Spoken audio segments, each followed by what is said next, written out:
Welcome back to Hazardous Endeavors. Woo! Oh. Yes, indeed. The 5th edition actual play podcast brought to you by Digital and Dice. I am your host, Mark, and I will be DMing for you this evening. And I'm clicking a button. Oh, yeah. Wait, you are good. joined Look by... at that. We are joined by Soft Bear.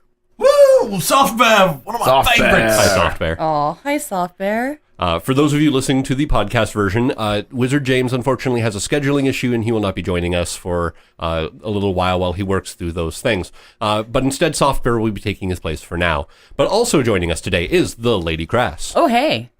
Sound Guy Steven. Hello. And that's it. There is no voiceover. Oh, I don't exist. It's all right. I understand. And of course, voiceover Brian. Does that make him a figment of our imagination? Yeah, he's a figment of somebody's imagination. So, yes indeed, where we last left our intrepid adventurers, you are in the city of Anralathan. You had a conversation with the High Muckety-Mucks, as it were, the Triumvirate. Yeah, the try hard guys. No, not the try-hard guys. They try so hard. Seriously, with all those special effects, they really try hard. I believe I am stuck with Wizard Sticky. Yes, indeed. After you had left the council chambers and made your way downstairs, as you were making your way across one of the bridges, Lindo was taken away by the Lady of Secrets, Celestara Mistborn. Used talcum powder. So we will find ourselves, Lindo. Hello? Everything goes dark for a moment. And when you open your eyes, you are standing in a room, hanging from the ceiling that you can't quite make out are long silken streamers of various different colors. It feels like you're in a tent, but it's well climate controlled and you can't see the walls beyond the different hangings. There's some furniture around, some very, very low cushioned seats and a lounge chair. And as you're looking around trying to figure out where you are, from behind some of the silk on one side, a being starts to coalesce out of the mist and standing in front of you, wearing, again, a little bit different clothes than you had seen her wearing before. A little bit more comfortable draping kind of silks rather than the revealing dress that you had seen before. It almost, as the silk gets lower to the floor, it almost turns into a mist itself and is flowing around the kind of clawed feet that are padding along. Hello, nice lady. As she makes her way over to this kind of chaise lounge and leans back on it, she looks at you and says, I thought it was time for us to have a little conversation. Do you like talking? I am hearing that I talk a little too much, though, if you know what I mean. Anyways, this was a lovely tent. Thank you. You probably would not have recognized me, but you and I have met before. I am pretty sure that I would notice if what are you?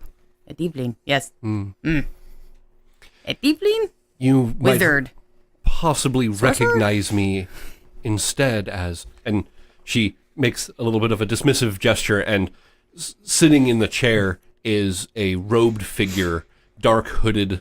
You know, the hood dark, so you can't really make out much of the features, but the embroidery around the cloak very much reminds you of something you have seen before, but not for a very long time.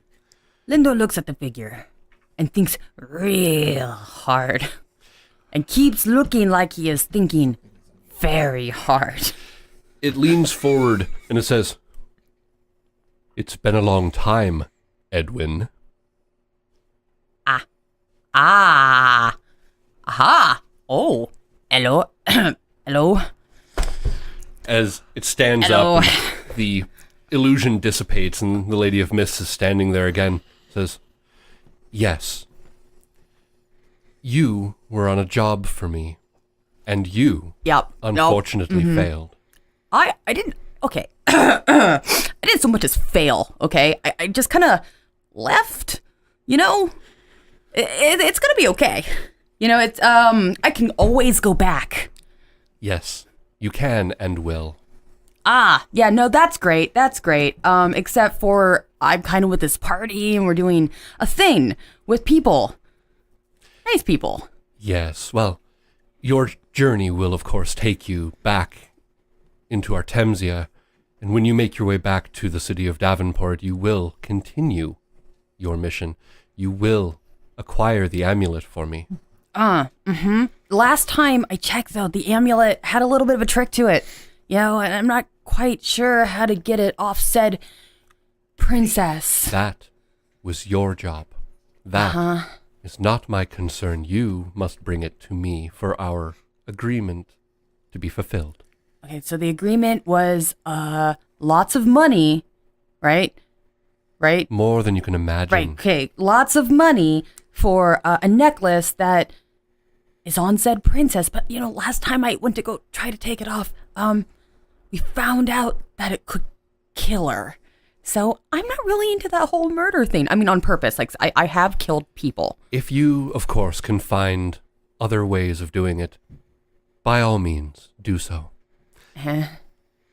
But I am still expecting our arrangement to be completed.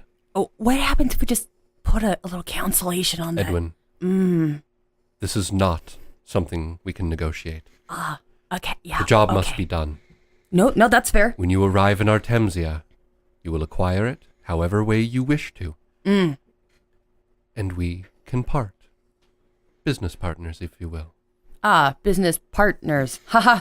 I will make sure you are well taken care of. I'm not gonna lie, that sounds really creepy coming out of you. Well, just know that this can do great things for the New Dawn Guard. This can allow you to have the resources to do the work you need to do to further your goals. Right. Being and if justice you want and stuff. those, you will have to make some difficult choices. I'm not really good at the choosing thing. Okay, Then perhaps your friends can help you. Ooh, yay! Yeah, I do have those, don't I? Friends. Yes. Yep. So, good luck, Edwin. Thanks, friend. We will see you soon. Great. And she And smiles so what? Okay. and leans back in the chaise lounge, holds up a wine glass, and as she drinks, she fades from view. The silk fades from view. Everything turns black, and you open your eyes, and you're standing kind of off to the side of the bridge, looking around, seeing where am I? And then you see your friends, although Elliot doesn't seem to be standing there. You see Jaxom and Wilf standing on the bridge, looking around. I'm sorry, I had something in my throat. What's going on, guys? Well, I mean, you just sort of disappeared there. You all right? Yep. No, she just wanted to take me into her abode and tell me how beautiful I was, and I told her how beautiful she was, and she said, thank you very much, and then I am back here. Do you need a lesser restoration? I think I need a lozenge. So, previously, after Lindo had been, secreted away, Elliot was a little upset over this and made his way back into the college to go find out what just happened. As you are standing there and as Lindo rejoins you, a small figure you recognize, Miss, the name, of course, absolutely escapes me at the worst possible times. Thistlethorn? Yeah, Miss Thistle. Thumb? Thistlethumb. Thank you. Thumb. Yes. Yeah. Anya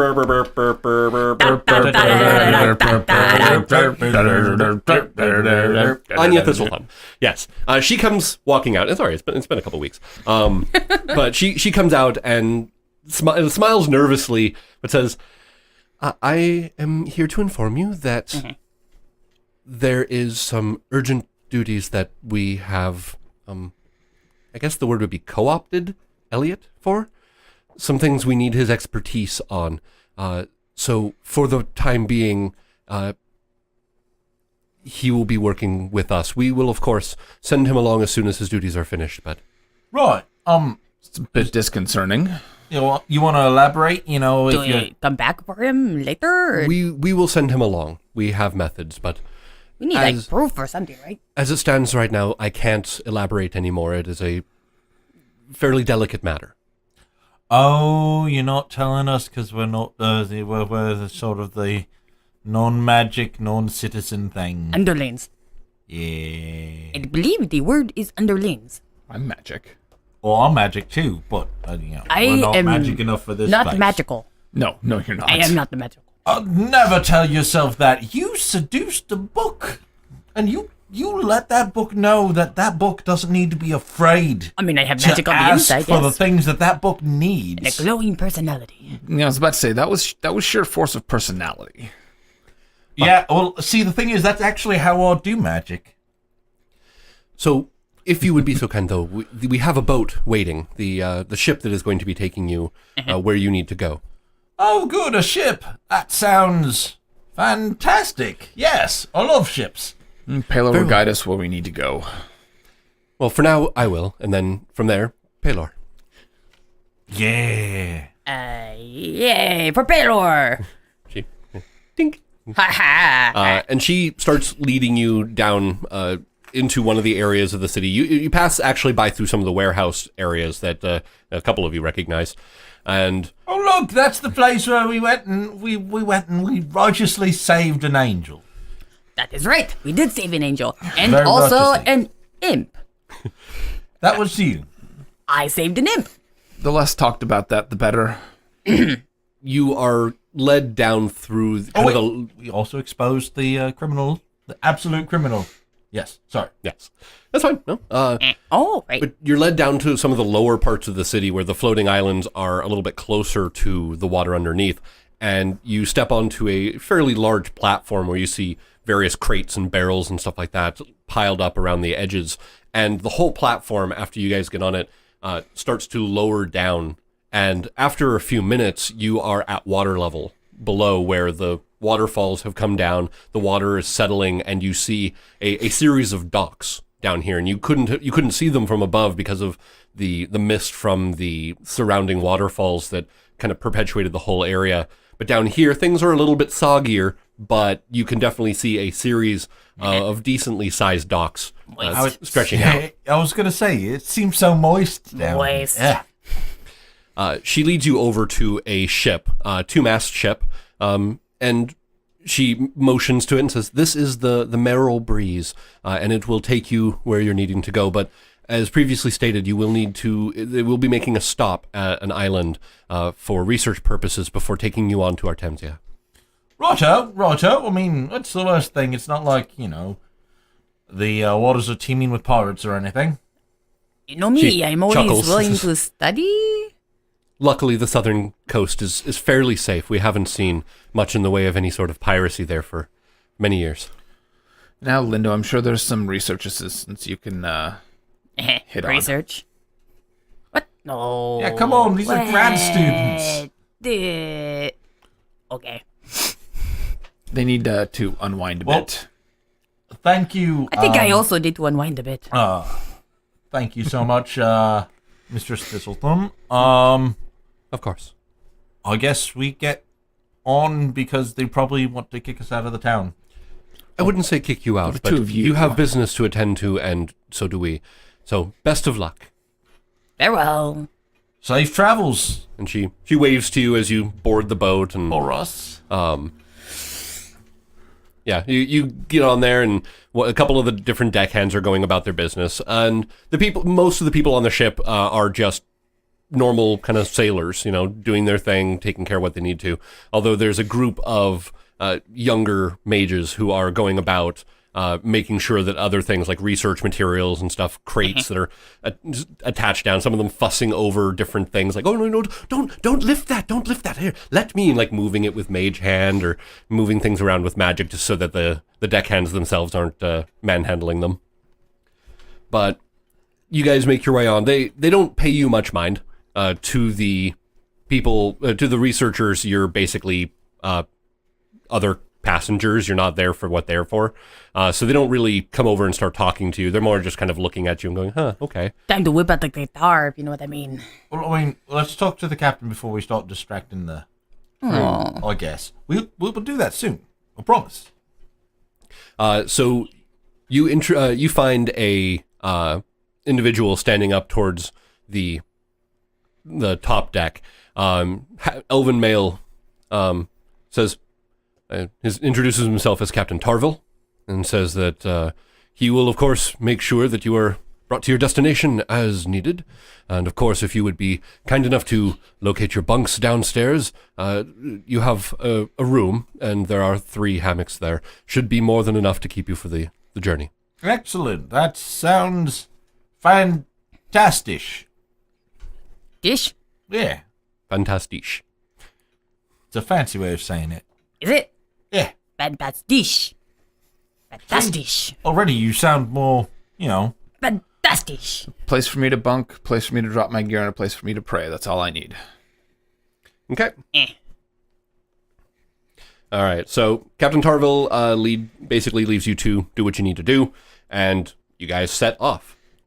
So, the journey to Artemsia from Anrilathan is going to take, give or take, about a week. Not including the time it's going to take you to stop at the island, which you shortly learn the name of the island is Ulgun. Ulgun. Yes. Ulgun. I'm not going to lie. I do not think I can say these things. That's fair. Ulugul. No, I do not like it. Right. Oh, is there any sort of interesting stories or any legends about Ulgun? If you ask during the first 2 days of travel or so, the researchers do open up a little bit and chat. They say that the keep on the island of Ulgun was where, during the War of Ascension, the chief summoner of the Hand of Bane had his stronghold. And back then, it was, closer to land than it is now. They have some evidence stating that, and some maps that showed it actually hugging the coast. But during the War of Ascension, so much happened, it actually got pushed further out to sea. Right. That seems like a bit of a feat. I don't think we should go there. They say the landscape was quite a bit different back in the War of Ascension, before the gods rent everything asunder. So let's just You should be consider clear. buying. You are a bunch of grad students, going through, and you're gonna start poking around like ancient ruins that used to belong to. We're not going inside by any stretch. We're merely observing from the outside before several of our reinforcements arrive in about a month. We're doing preliminary investigations of the surrounding area. But you just look at it? Like, Yes. oh, there it is. Possibly using It was there 100 years ago. It's still here. some sort of forms of magical surveillance, allowing us to see in without endangering ourselves by going inside. But we're setting up a forward camp to research this area. Okay, I'll see. Obviously, you have thought this out very clearly and are going to be taking all the safety precautions necessary. Assuming that we, make it in one piece, of course, as he looks up, and you note that over the course of the past hour or so, the cloud layer above you is starting to get darker. The wind is starting to pick up, and the storm seems to be kind of rolling in. Oh no, my hair! Go ahead and roll me a nature check specifically. Anyone can roll it, but Wilf, you have advantage on this one. Woohoo! All right. And that is an 18. 18. 18. It's 16. Okay. Well, look at 7. you. 7. Look at me. So Lindo and Wilf, you are noting that, from what little time you spent on the sea, Lindo, storms can roll in pretty quickly. Excuse me. I came down here in a box. Right. I sailed for a very long time. Right, that's fair. Storms can roll in kind of quickly, but this one seems a little odd. Wilf, this seems very odd, and honestly, you can't quite place it, but something seems familiar about it. I'm not liking the shape of this. I think it kind of looks like cotton candy. Hey, Captain? Tarville will look down, because you're standing on the deck having this conversation. He looks down. Yes, Master Wilf, of course. I don't suppose there's anything, terribly ominous that's been happening about here? Any ships going missing or anything? He kind of thinks about it for a moment. We haven't had any reports, no. Oh, yeah. Okay, because this is weird. I mean, this is really weird. You hold up your hand to point at the thing, and you look at your hand for a moment, and as you kind of turn it over, you note forming in the center of your palm, this dark mark starts to spread until the center of your hand is this dark black pitch. You got the bigger ink on No, you. no, that's yeah. Oh, that happens. Terribly clumsy. You want me to get you a tissue? Oh no, I've got it. I'll just prestidigit away. It's fine. Look, I use minor illusion to cover it up really quick to show Lindo a clean hand. See, fine. You know, I really need to get that magic and stuff. The illusion that covers it actually it flickers slightly, and you're still seeing it under there. Magic, you know how it's always on the fritz. And yeah. there's a crash of lightning above, thunder rolls through, and the wind picks up more. Captain Tarvel starts shouting orders to his men to start making the preparations for Should the we storm. help? And You should strap on your swords. I mean, my swords are always with me. It's always strapped on. Yeah. Uh-huh. And as you're looking around, some people towards the front start yelling. They're pointing and yelling out. They're seeing something. Something's coming out of the storm. Hey, look at that. No. Look, there's something coming out. Oh. What is that? And ahead of you, you see where the storm, the clouds come down and they're meeting the water. The water is churning, boiling even. And as it does so and is cresting up, you see these white caps suddenly flaring up. And as they do so, they form an archway. The waves curl up and start to intertwine with one another until they form this massive arch.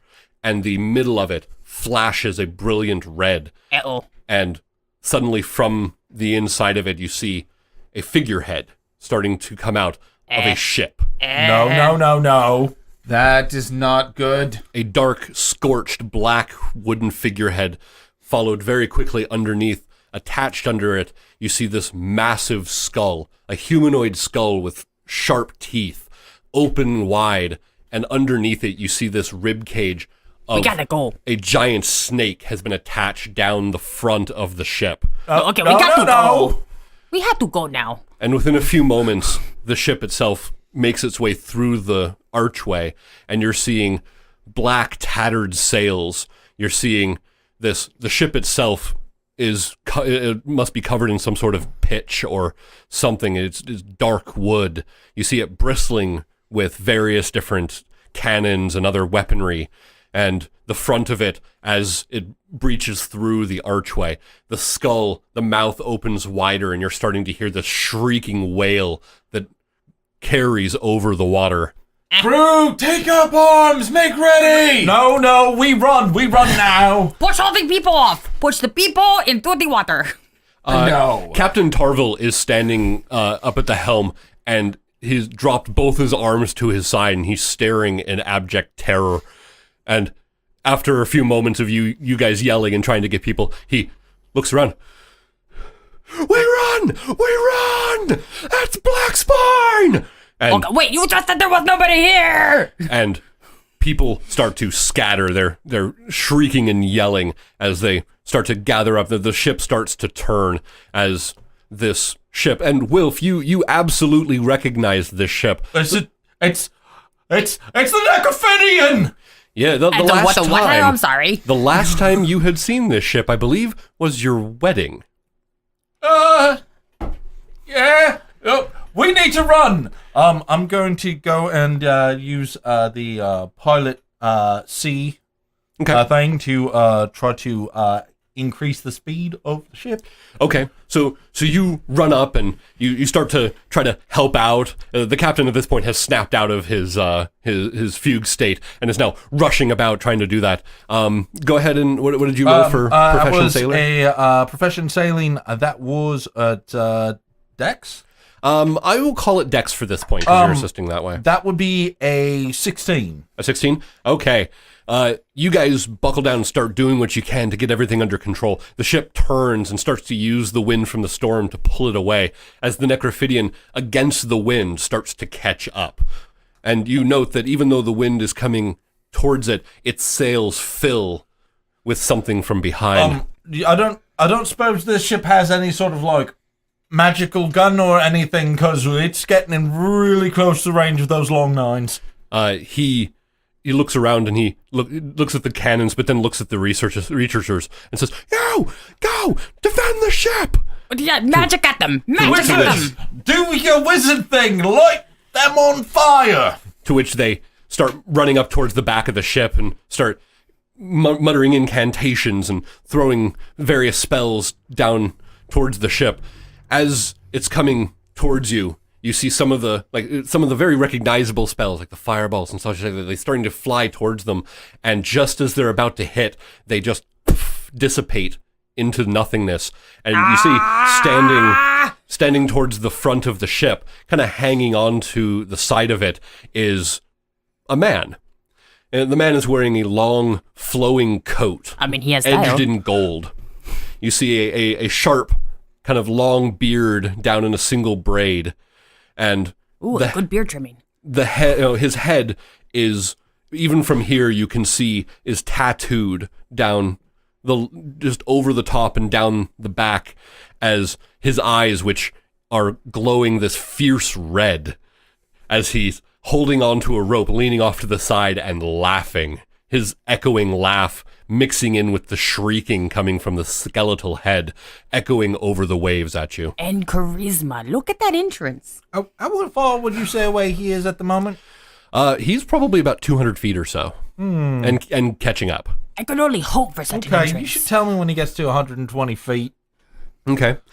So you're starting to maybe get a little bit out of the edge of the storm, and he reaches up with one hand, and as he does so, you see the clouds above start to swirl and pull down, and he makes this motion towards the ship, and the clouds above, in a funnel, shoot down out of the sky and slam into the water directly ahead of the ship, right in your path. The wind whips up. The ship starts to spin. As you note, the wind has pushed into the water, causing it to form a funnel that you are now being pulled into. Wilf, what can you tell us about this man? He's a man so evil that hell itself spat him back out. I have a question. I have an answer. Is it possible to use sleight of hand to tie a knot so tight around us that it will not get loose? Sure, go ahead. So you grab a rope and you start trying to tie to bat us down. You try to tie the three of you together.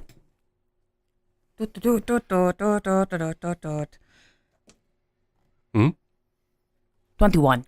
Okay, so Lindo throws a rope around all three of you, ties And a barrel. And a barrel, ties everything up. At the time that you hear the crunching in the wood as the ship starts to turn. Hi, everybody. We're just going to get a little cozy right now. Tips, and behind you, the laughter echoing over. You see the front half of the Necrophidian cresting above you as your ship is pulled down. Eldritch Blast at the ugly bastard. Go ahead and roll. Actually, it's 2 blasts now. Go ahead. And both of them are bad. So Yeah, your they Eldritch are. blasts fire up and just barely miss over the top of him. The other one, as it comes at him, he actually waves his open hand and knocks the Eldritch blast off course. Oh, sod off, you bastard! And as he kind of reaches out again with his open hand, you hear the crunching and tearing of wood, ropes snapping, as everything just becomes water and noise and darkness. And that, dear Digidicers, is where we're going to leave you for this episode of Hazardous Endeavors. So thank you for joining us for another episode, and until next time, Game on, Internets.